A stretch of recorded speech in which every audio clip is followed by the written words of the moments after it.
செருத்துணையார் நாயினார்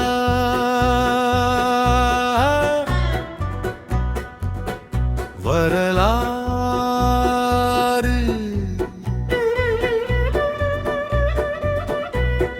பொன்னியாறு பாயும் மண்ணில் மருகல் நாட்டு தஞ்சாவூரில் வேளாண் குடியில் முதல்வராய் சிவன் அடியே சிந்திக்கும் சைவராய் தொண்டு நெறி நின்றவர் செருத்து துணையராரூராடி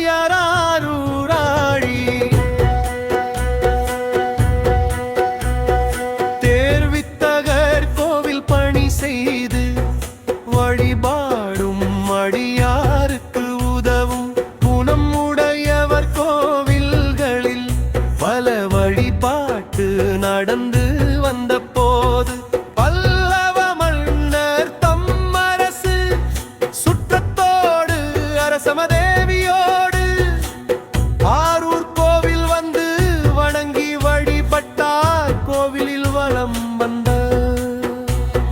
பொழுது மலர் புனை மண்டபம் அருகில் வந்தார். அங்கு கீழே கிடந்த மலர் ஒன்றை மோந்து பார்த்தால் இதை பார்த்து செருந்துணையாரார்க்கு